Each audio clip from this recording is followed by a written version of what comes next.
We dive into expectations versus reality of the Ravens 2021 season with a very special guest next year on Locked On Ravens. You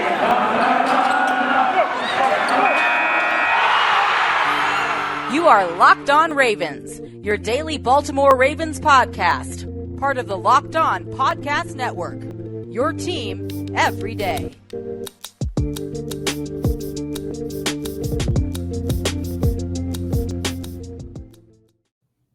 And we return here with another episode of Locked On Ravens.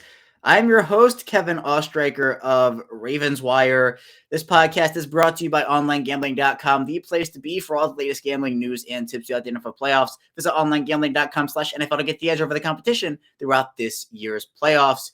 We return here. It is a Thursday edition episode of Taco Thursday as Spencer Schultz joins us to talk about expectations versus reality of the Ravens 2021 season, some draft prospects, as well as some early scouting reports on them, and more. So a ton to dive into today. Let's do it. But before we do that, if you are here with us on YouTube, be sure to like the video, subscribe to the channel. Our first goal here on YouTube is 1,000 subscribers. I greatly appreciate it if you've already subscribed. And if you haven't but are going to, I thank you in advance. Also, if you're here with us in audio form, so Apple Podcasts, Google Podcasts, Spotify, be sure to turn notifications on. Our content comes out Monday through Friday at 6 a.m. Eastern time. Also, be sure to follow me on Twitter at KailShaker34 and the Locked On Ravens account at Locked On Ravens. So, all that being said, let's dive into this Taco Thursday with Spencer Schultz of Baltimore Beatdown. Here with us today to talk about this Ravens team and kind of what the expectations versus the actual reality of the 2021 season was for this team is Spencer Schultz of Baltimore Beatdown. Spencer, obviously, we'll get into it, but the expectations of what this team was going to be in 2021 versus actually what it turned out to be pretty different. How you doing today? Doing quite well. It's fully washed over. The season is a thing of the past. We can stop worrying about injuries and who's healthy and who's not, and it feels like the blame game has calmed down. So it's draft season officially, and we're at the mercy of free agency, and we're at the mercy of situations like Bradley Bozeman, whether he stays, whether he goes, and a couple other, notes that can drop. And then, general draft coverage will be able to shape a little bit more defined who the Ravens end up addressing in free agency, what position rooms, and where they ultimately do want to draft. So with that, it's just kind of generally scouting right now and getting through it and enjoying this playoff football. And it's a little bit easier to enjoy playoff football as a whole when the Ravens aren't involved, and you can kind of look at the rest of the NFL, gauge where they're at, what's working, what's not. So it's been nice in that aspect as we're getting into the offseason for the Ravens. The season's not over yet, and the Bengals are the sole remaining team from the vaunted AFC North to be in the dance. Yeah, entering 2021, who would have thought? But again, expectations versus actual reality. And I don't think a lot of people saw this Bengals team. People thought they were good. I was on the train of, look, they're going to be like really good in a year or two. But I thought they needed a bit of time. I thought they were very young. And look, they've blown their expectations out of the water. But Spencer, the Ravens, I think a lot of people expected a lot from them in free agency in 2021. They were like, all right, who's the big signing going to be? Are they going to sign Kenny Galladay, or is it going to be this guy? And they didn't really do a ton. I mean, they made good quality moves. I think Kevin Zeitler was still a steal of a contract. They got him pretty early on. They picked up Justin Houston late in free agency. I thought, obviously that was a very good move for him. And now you're entering training camp kind of looking back, and there are super high expectations for what this team can do. You have what should have been one of the best running back duos in the league in J.K. Dobbins and Gus Edwards. You have a pass offense that was looking like it was going to improve, a defense that had a few holes here and there, but all things considered looked to be very sound. And there are kind of two expectations here, Spencer. It was that expectation with everybody fully healthy, and then it becomes even the expectations before the season of, all right, they're down Rashad Bateman for 5 weeks, down Jimmy Smith for multiple, down Marcus Peters, down Gus Edwards, down J.K. Dobbins, L.J. Fort. What were kind of your expectations from when the Ravens started training camp and as those transitioned into, all right, all these guys are going down right now?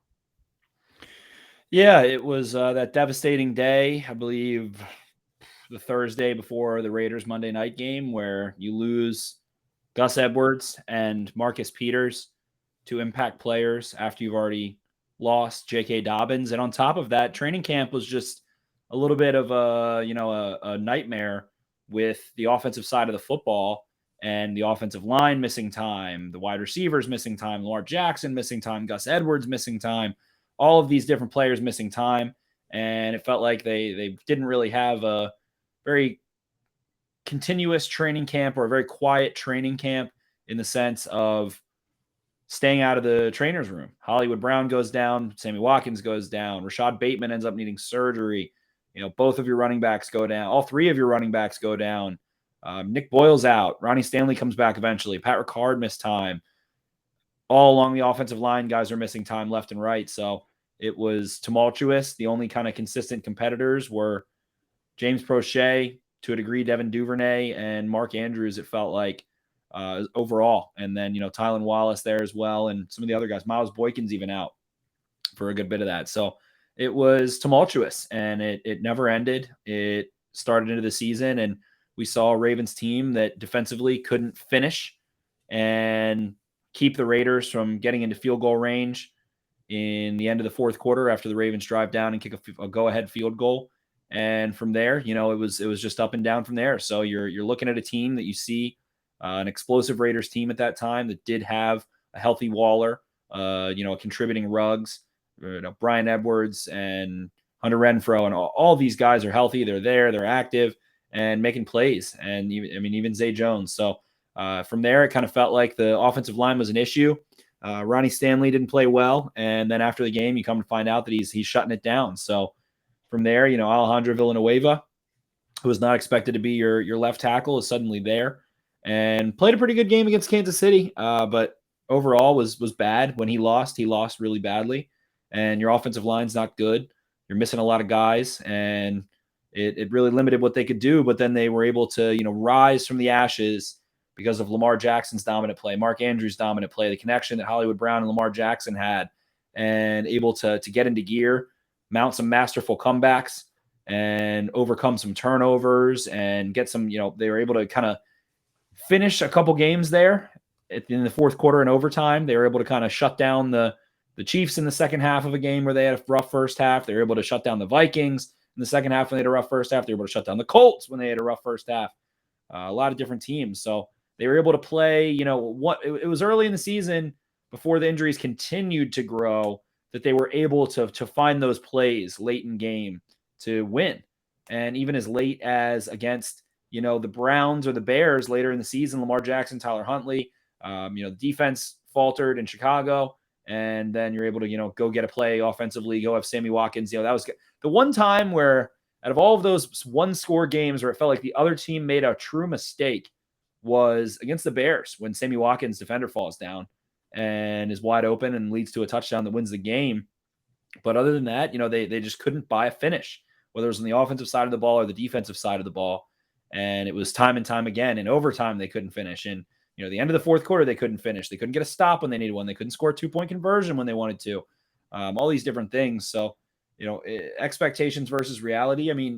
When you're starting out without Peters and Dobbins and Boyle and Edwards and, Derek Wolfe never plays and all these different factors, Rashad Bateman out in the first half, it felt like they were performing above what they should have been doing and what they were, truly going to be. And that's why I think John Harbaugh got so much Coach of the Year buzz. People are talking about Lamar Jackson's efforts, especially after that Colts game, and how impressive it was. And it just wore too thin, and they were able to stay in games, but they just really couldn't, especially really late, couldn't get a stop. So I think that is the expectation. That is reality. At the end of the season, the teams that are playing the Rams and playing the Steelers, with playoff implications, what would those teams have gone, assuming that there was depth behind it to a lesser extent? But if that was your 53-man roster and then you have a practice squad beyond that, how is that team going to fare over a 17-game season? They're probably picking in the top 10 every single time, picking in the top 5 quite a bit. Not going to be able to get a lot done. So they fought admirably. What they did against the Rams was really impressive. What they did against the Packers was really impressive. But it was horseshoes and hand grenades. So the expectations were high because we've seen the Ravens in the last couple of years. 2018, they're a middling 4-5 team. Well, guess what? Lamar Jackson steps in his rookie season. They go 6-1. They make the playoffs. 2019, they're this juggernaut of a team that rattles off 12 straight victories after sitting at 2-2. Then 2020, they find themselves, I believe, 7-6 or 7-5, and win out to go make the playoffs and go win a playoff game finally for the first time in quite some time. So there was the expectation versus reality of what we've seen the last couple of years and what we've seen them able to do despite some struggles, some key injuries here and there. They didn't have Stanley last year, some things. You're expecting something from what you've seen from previous experience, but it was a different situation. It was a different year. And I think the buck really starts and stops with the fact that, not only just Lamar Jackson, definitely, that was the most key injury to me. And not only just that he missed games, but even in the last couple of games he's playing, especially after that Bears game, he's not practicing. He's missed a ton of practice. He's been sick. He hasn't been healthy. He's been on injury reports. He's missed practice 3 times throughout the year of sickness, and he missed training camp with COVID. So it was by no means a smooth sail of a season for Lamar Jackson in terms of just being available.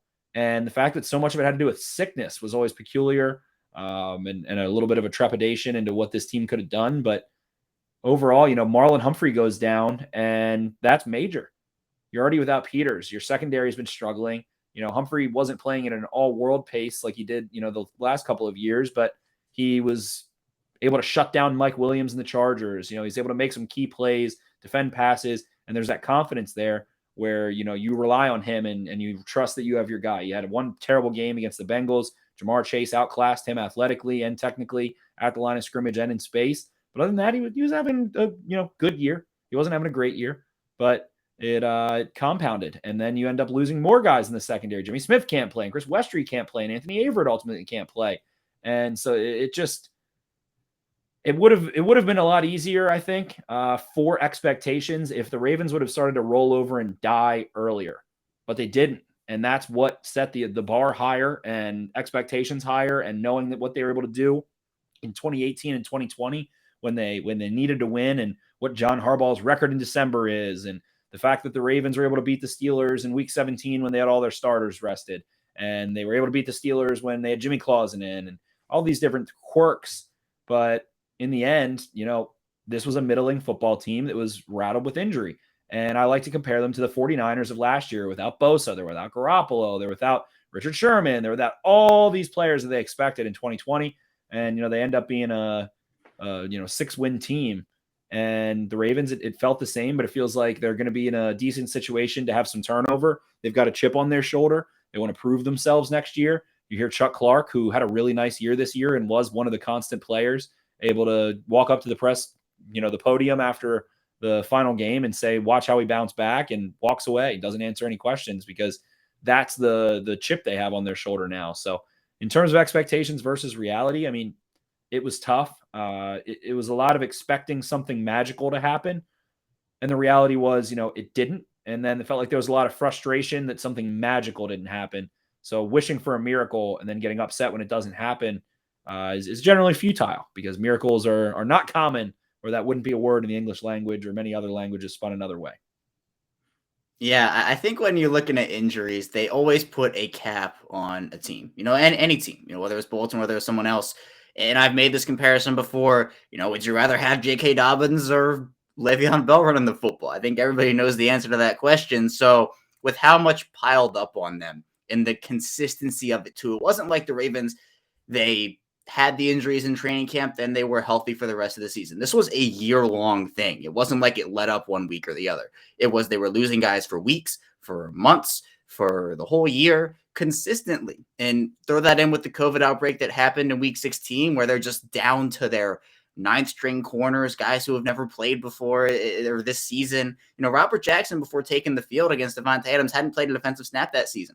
So it's just things like that all add up, and the expectations of, hey, this team is fully healthy. The Ravens have built a pretty solid roster here. Let's see what they can do, versus the expectations of, all right, they're down to their entire running back room from 2020 is gone, and they have to figure it out in 10 days before week 1 starts. There are two little bit of expectations there that come and go with that, but we'll talk in our second segment about the reality, both of the Ravens' hot start and their cold finish. So stay tuned for that, and we'll be right back. We're all looking for an edge these days, and I'd like to thank Online Gambling for sponsoring today's podcast. If you don't know already, Online Gambling is a website dedicated to giving bettors the edge. And for the divisional round this week, my upset, I'm going with the AFC North Cincinnati Bengals. I'm going Cincinnati over Tennessee. A lot of good matchups this week, but bet on for here, I think it's a good bet, but throughout the playoffs, they're providing the best bets, the best NFL tips, news, and more to help make your bets as informed as ever. And this week's, the experts at onlinegambling.com, they're setting a challenge of picking my division or an upset, an underdog that, in my opinion, could pull off a huge victory in the Cincinnati Bengals. So if you're thinking about backing an underdog in the divisional rounds, make sure you head to onlinegambling.com before you do. Online gambling gives bettors the edge by providing the best and most trusted information to help you make the best decisions possible before placing a bet. That includes their OG tips section where you can see their underdog picks as well as the inside track on how to beat the odds throughout the NFL playoffs. Make sure you visit onlinegambling.com/NFL for all the latest news, tips, and info to beat the odds and give you the edge throughout the playoffs. Remember, onlinegambling.com/NFL to make the most of this year's playoffs. We return our second segment of this Locked On Ravens Thursday edition. Kevin Oshrecker still here with Spencer Schultz. And Spencer, we talked a bit about those expectations in the first segment, but you're looking at the reality of the situation. And the Ravens, I think, both outperformed in a big way, but then also the cold finish has to say, well, they set up these expectations. They're 8-3. They're like, all right, this team is definitely a playoff team, and they're going to win these games and make the playoffs, but they lose 6 straight. And I talked about the dual expectations, but there were also dual realities of the Ravens started off, I think, hotter than many expected with the injuries they went through. But then really the cold stretch, the 6 straight, I go back to the word shocked in both situations. I was shocked they started off so hot, and I was shocked they ended so cold. Now, the hot start wasn't as shocking because I thought their schedule, even though the talent they had lost was there, the talent they had, I thought they could have beaten some of those teams there. But Spencer, what does the word shock to you mean in this situation, both with their hot start and their cold finish? Was that a word that you kept coming back to? Yeah, absolutely. The shock was there. And what it's a shame that the Ravens season became is because of the fact that, or why it's such a shame is because of the fact that they were able to debunk the narrative that they couldn't play from behind and that they couldn't throw themselves back into games and all that, so forth. I mean, Lamar Jackson against the Chiefs comes out, throws a pick 6, throws another terrible interception, and from there, rebounded, played incredibly efficient football, was able to wash that out and go score when they needed to. And then the defense was able to finish as well. Odafe able to make a special play and win that game that really stole that game out of the jaws of defeat. And then they're aggressive. They go for it on 4th down, and they close out that game with a quarterback power on 4th down. And they did it. And then again, they're supposed to be, they have this emotional high, and then they go play the Lions, and Hollywood Brown has a couple of drops. Lamar Jackson slinging the ball over the field, pushing the ball downfield, like no other quarterback really has ever done to start a season. And drop. The defense can't get off the field. The Lions have a dominant 4th quarter. They're dominating time of possession. And guess what? Lamar Jackson's able to convert on 4th down again, 4th and long, 4th and 19, and pepper a throw to in between kind of level 2 and level 3 to Sammy Watkins.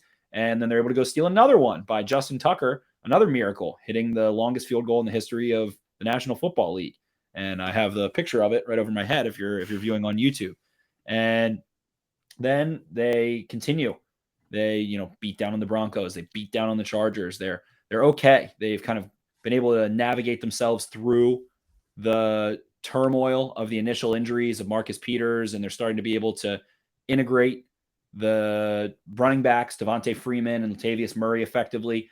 Murray has a big run against both the Chargers and the Broncos, and they blow them out of the water. So they look like, all right, they've, congealed, they've healed, but the kind of monster in the closet was that more injuries are inevitably going to happen throughout the season. You are going to be shorthanded, and adding COVID on top of that, they end up playing a game where they have 10 guys out with COVID, in addition to their starting quarterback, in addition to, their Marcus Peters and Jake, all those guys. So it just continued to snowball and turn into an avalanche where you're playing without, 3, 4, you're playing without 4 all pros in the last 2 years, and you're unable to have any confidence in what you defined yourself as philosophically in terms of what you do defensively, what you do offensively, what type of team you are, a power running team that likes to push the ball downfield. Well, that's gone without Lamar Jackson. You're a press man team that likes to simulate pressure. Well, that's gone because you can't rely on Marlon Humphrey or Marcus Peters anymore. Even Deshaun Elliott goes out. All these different guys going down at different points in time. Calais Campbell missing time, Brandon Williams missing time, all throughout the course of the season. So it compounded. So the first half of the season and even deeper, I think in week 11 maybe they're the number one seed in the AFC. So they had a historic fall. But I think if you look around, what the kind of if you remove the purple tinted glasses and look what the national media has to say, it's they were hurt, they were banged up, they couldn't get it done. People were impressed with the moral victories of being able to take the Packers to the wire and the Rams to the wire, two teams that are probably one of them is probably going to play in an NFC Championship game, maybe a Super Bowl if not. So at the end of the day, it just was too much to overcome. And the people point to the Tennessee Titans who finish up as the 1 seed. Well, they had their starting quarterback, and they also play the Jaguars and the Texans 4 times.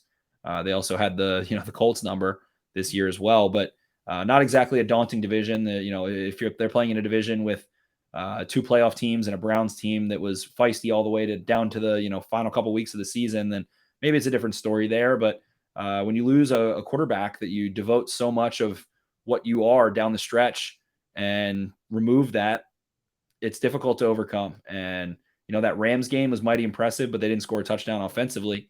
The Steelers game, through interceptions in the red zone, had an opportunity to punch them in the mouth and end Ben Roethlisberger's career. Couldn't get that done. Couldn't buy a stop. So the proverbial sand dial ran out. So the magic stopped that was there in those primetime games early in the season, and the Ravens need to remember that, and need to remember that that's what they were capable of doing. They were capable of sweeping through the NFL when they still weren't even close to full strength. They were the most handicapped team in the NFL from the start. They missed, like I said, 4 All-Pros missed pretty significant time. 2 of them playing 1 game between Peters and Stanley, not to mention, your 2 running backs that are probably top 12 in the NFL in 20, no worse in basically every metric. They were both top 10 in terms of rushing yards over expectation, forced missed tackles, every metric. They were both top 10. So it's a lot, and you're starting without that. And it was super impressive that they were able to reinvigorate themselves a couple weeks into the season and rattle off those wins. And it showed the moxie that they had, and it showed the attitude that they had. And I think Mark Andrews embodied it a lot of this year. In games when they were trailing, he played better when they were trailing. He went harder. He ran harder. He broke more tackles. He, played more with more physicality when they were trailing. The urgency picked up. They did, and that's what really, again, expectations versus reality set them up for disappointment and set fans up for disappointment, because they were able to do the magical over and over and over again in the beginning of the season. But eventually, it's going to be regression towards the mean.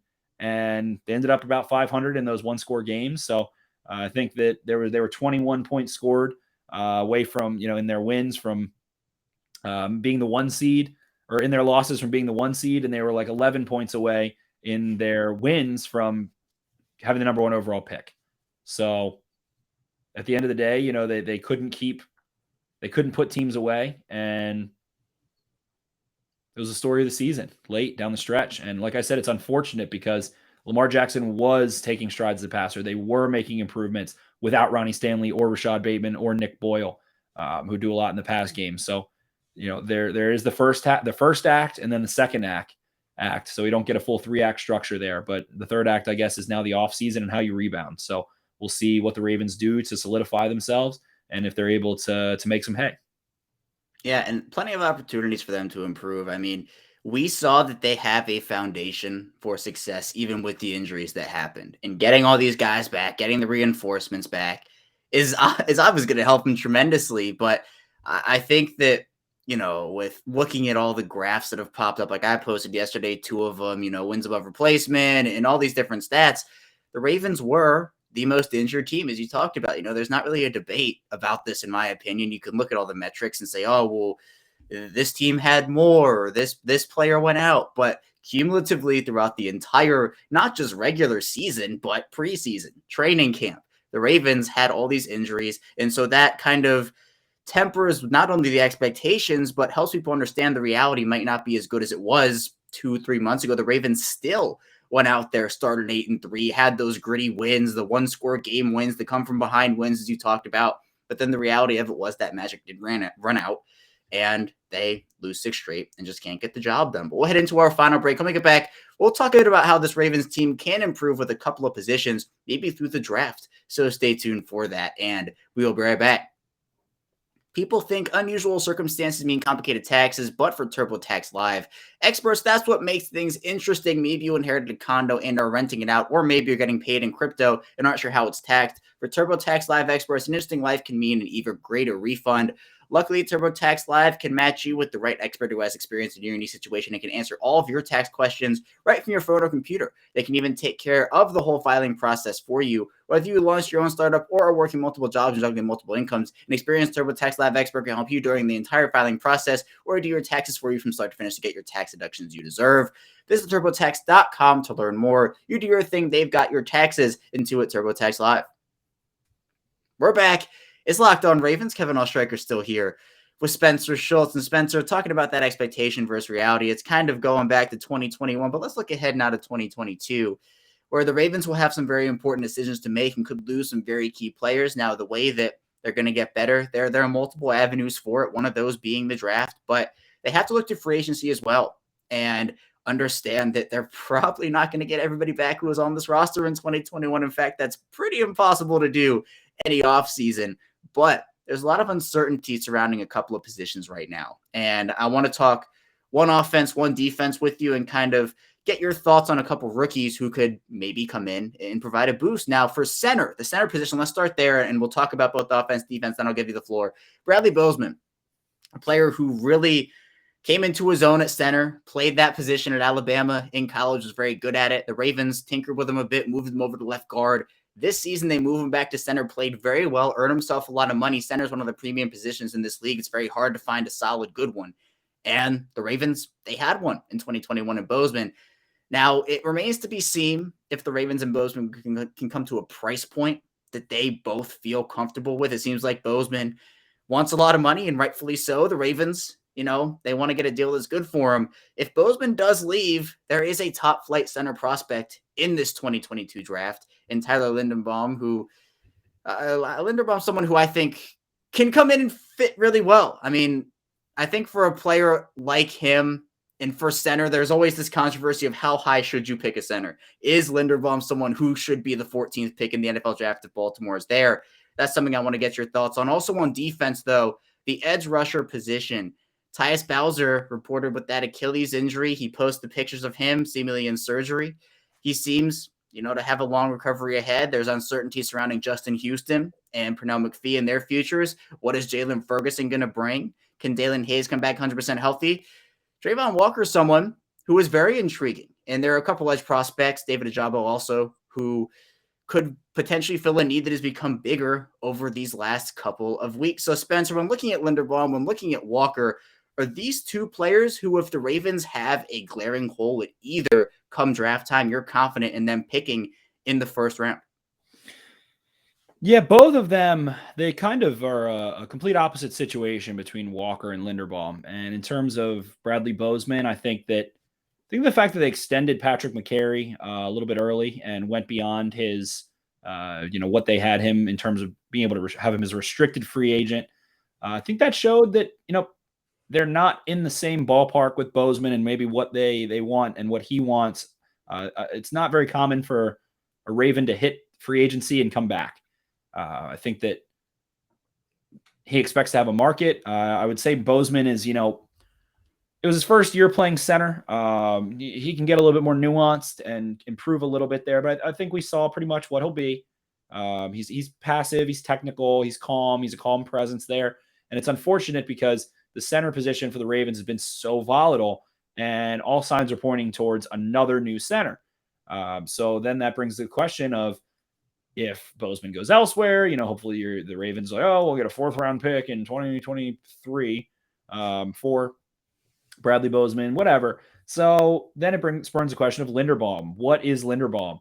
I think that first we need to look at Creed Humphrey, who was an elite tester, who had elite tape, had high functional strength, was good in space, was an elite processor, and showed up really well at the Senior Bowl. Checked all of those boxes. And to me, it was pretty crazy that he fell as far into the 2nd round as he did, and that there kind of was this low consensus on him. Then a year later, Tyler Linderbaum comes out.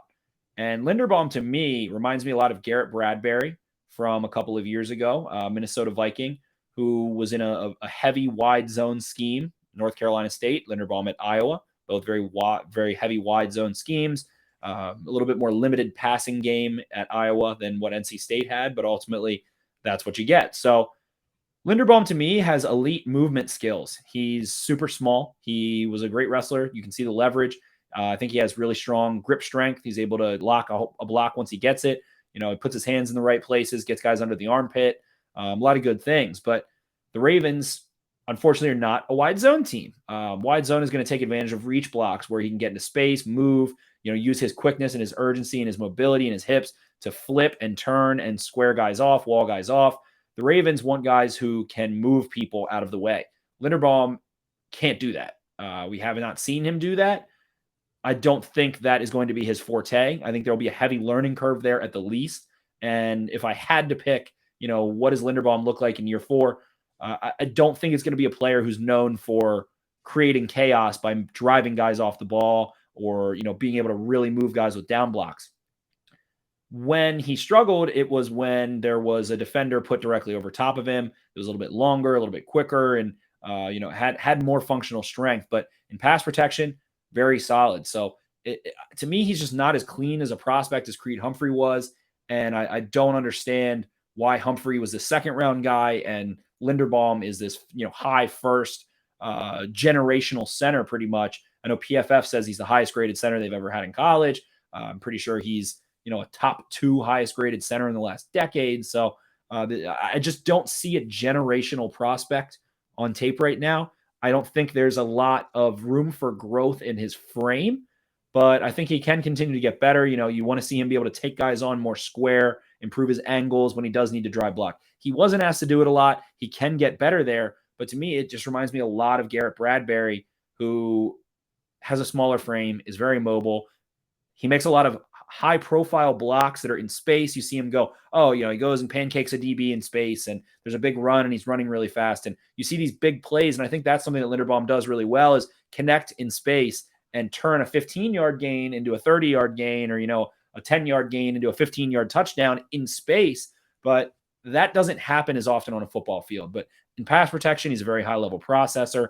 He shows the ability to anchor in pass pro. So, there's some hope that there will be that functional strength there. If the Ravens are to take Linderbaum at 14, Bozeman walks. You're hoping that Ronnie Stanley's in a good place. I would like the pick. I'm not sure I would love it. I think that's very high for a center. And I don't see him. I don't have him rated higher than I had Creed Humphrey rated. I don't have him higher than I had Eric McCoy rated a couple of years ago. But I think that you're going to get a high-level processor, someone who has maximum effort. And while they might not be a dominant player in terms of the ability to drive guys off the ball in the run game, I think you are going to get a safe floor as a pass protector. I think snapping is not going to be an issue, as it never should on an NFL football team the way it has been with the Ravens the last couple of years before Bozeman. It's to me, it's just difficult because it's 2 steps back and then a step forward.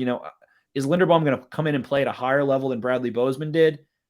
I don't think so. I think that we see him as a rookie, especially. I don't think we're going to see him really blowing that consistent level of play out of the water. Maybe a little bit better in space. Maybe you can do some pin and pull where you use Linderbaum as a pulling center a little bit, something he didn't really do much, but maybe because of his athleticism, something you can get there. He's great on screens, things of that nature. But to me, I don't see a prospect who is physically dominating guys at the point of attack, but very good in pass protection. So it's just unfortunate. It is what it is. It would be kind of a stock pick at 14. I do think there are some talented guys, Donovan West out of Arizona State, Brock Hoffman out of Virginia Tech. I think there are some centers they could end up having, relatively close to the successful career that Linderbaum could. You can have a lot later. So the pick there is fine. It's safe. It feels like, you know what you're getting in many ways. It doesn't quite fit what the Ravens do now, but how much longer is Greg Roman going to be their offensive coordinator? Probably not more than 1 or 2 years at most. So I think that, that can change and the scheme fit can be a little different. And it's not that the centers in the Ravens offense are necessarily asked to be the one that is run behind this driving force, but you do want them to create movement on down blocks, on power concepts right now. And I don't think that we're going to see that. And Linderbaum, to me, good prospect. I don't know that I'm going to have a top 10 or top 15 grade on him. I was pretty surprised. Someone that knows more about offensive line play than me, Brandon Thorne, I think, has like a top 9 grade on him, top 8 grade on him. PFF's very high on him as well. So maybe I'm in the wrong there, but to me, the tape just doesn't scream, elite, generational, top prospect. And I think, again, that there is something to do with Creed Humphrey putting in a generational best in show, best in 10, 15 years rookie performance at center. So it's unfortunate the Ravens maybe couldn't grab Humphrey last year and sort that out. But again, it just feels like they're going to have to make a pick as a result of someone leaving that doesn't ultimately improve you next year. Maybe down the road, it's an improvement at the center position. And maybe he is a top 3, top 2 center, an all-pro center. But I just don't quite see it right now. I think he's going to be maybe a little bit more consistent than a Garrett Bradbury, a little bit better there. And you're going to get, a top 10, top 15 center over the next 2 years and hopefully grows into top 5. But it just is unfortunate in that term of Bozeman coming in, giving you that consistent play, and then having to switch and use the highest first-round pick that you've had since Ronnie Stanley and the second highest first-round pick that you've had in the John Harbaugh era on hopefully slightly improving the center position from what you had. So that's quite difficult. The other side of the football, as you mentioned, Trayvon Walker, to me, is a very opposite type of player from Linderbaum, where Trayvon Walker is a 5-star that goes to Georgia, a powerhouse in the SEC. Linderbaum is a 3-star who came in as a defensive lineman, gets flipped onto center, ends up starting and having a great career as a redshirt junior. But to me, Walker is a bull in a china shop. He is a rare player. I try to think of a comparison for him, and one hasn't come to me quite yet. Hopefully it will by the end of this little scouting rant. But Walker has elite violence, elite processor against the run, elite functional strength, great in space, movement skills, all there, finishes, tenacity, what he's able to do. He has versatility. You can ask him to stand up as a traditional outside linebacker. You can ask him to put his hand in the dirt. You can ask him to be a 4-tech, a 4-eye, a 3-tech. There was a rep against Kentucky that I just watched today of him where he's a 3-tech on third down, hits a hesitation into a beautiful club, into a rip, and then spins back in and forces the quarterback off their spot. So you see, there's these flashes of technical refinement. There's these flashes of game plan as a pass rusher, but it wasn't there consistently. He needs to shed quicker. He needs to have a little bit more urgency as a pass rusher. He has a prolific bull rush. He has prolific length, prolific, great functional strength as a pass rusher. His long arm bull rush, outstanding. He can just move a left tackle back into the pocket and shrink the pocket. He has the speed to be able to pursue quarterbacks outside of the pocket to run plays down. We saw him drop into coverage a lot, which obviously the Ravens are going to like. We saw him have a ton of versatility. The Ravens are going to love that. But to me, he has this prolific bull rush, and all he needs to do is push into a pull. We saw him do it against Evan Neal of Alabama and send Evan Neal, maybe as a first overall pick, top 10 pick lock, send him flying. To me, there just needs to be that plan a little bit quicker. When you lock out, use that. Get guys to be moving forward or scared of being moved forward. And I think there's just a lot to unlock there. Will it ever be unlocked? That's the question. So as a run defender, very high level, can get on the field immediately, has the athletic tools and the motor to hustle into sacks and hustle into pressures, but needs a little bit of work there. So having a Justin Houston back, having a Calais Campbell there would be imperative. I think if the Ravens, it kind of feels like they really need to bring Justin Houston back as a result of the Tyus Bowser injury and continuing to have that Yoda for Odafe Owe and have him for Walker as well. If the Ravens went in that direction, would be really cool. Walker, to me, if you're drafting someone at 14, you're looking for someone who can come in and start off the bat. I think he can do that against the run, certainly. First and second down. I think that he's going to fail to have that real plan in year one, but you're going to see it develop a little bit, and we're going to see him continue to grow as an outstanding athlete. But in terms of him or Linderbaum, two very opposite players. Walker has the skills, he has the strength, he has the athleticism, he has the hustle, he has the tools to be, a really high level, dominant athletic force in the NFL. Whereas Linderbaum, can move in space, but is limited functional strength wise. So kind of opposite prospects on each side of the ball. If you had to pick between one, it feels like if Bradley Bozeman walks and your only shot to really address center confidently is Linderbaum, you might want to go in that direction. But again, I would be a little bit remiss to take a center that doesn't turn out to be an elite player at 14. And Linderbaum, I'm not quite as high on as everyone else. Walker, to me, can play immediately, maybe not mentally to the extent of Linderbaum, but is going to be able to process against the run, make plays. You're confident with him on the field. You pair him with Odafe Owe, who's a little bit more of a loose athlete that is a little bit more of a speed rusher. So you've kind of got that thunder and lightning, that rush and that Sam for the foreseeable future. But there's other guys that are a little peculiar. David Ajabo out of Michigan is kind of like an upside down version of Walker, where he can't play against the run right now. Has very little experience, but his pass rush plan and his counters are prolific. So, there's a couple directions to go, but ultimately we need those dominoes to fall. We need to see if Justin Houston comes back. We need to see if Bradley Bozeman comes back. And from there, we'll be able to get a better picture of what the Ravens are going to do. And if they need to draft a certain position at all, whether they can go for BPA and take a corner or, a tackle or whatever it is. So a safety, whatever it is. So a lot of pieces to fall, but those two players definitely intriguing, have some really high-end traits that they need to, build on. Linderbaum with functional strength, Walker with a little bit more urgency in his pass rush. Yeah, and I think our conversations, as the draft gets closer surrounding, all right, what positions of need does Baltimore actually need? How likely is it to take a best player available? I think the ultimate decision of Bozeman is going to impact this entire offseason for the Ravens, regardless, because I don't think people want to go back to, the 2020 Matt Skura and the Patrick McCary, where Lamar Jackson was looking like Odell Beckham every week, snagging those passes or those snaps, almost like passes with one hand.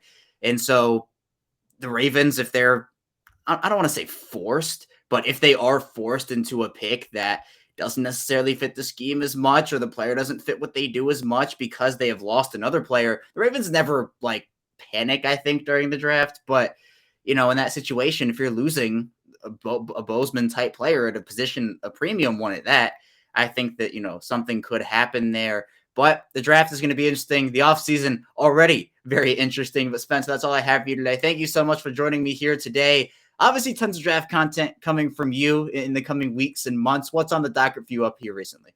Continuing, I've been joining Cole Jackson, two guys watching football. We're breaking down some tape. We're actually supposed to go watch the Trayvon Walker tape tonight or on Friday, and continuing to work our way through. You can find work at Baltimore Beatdown, at Ravens for Dummies on Twitter.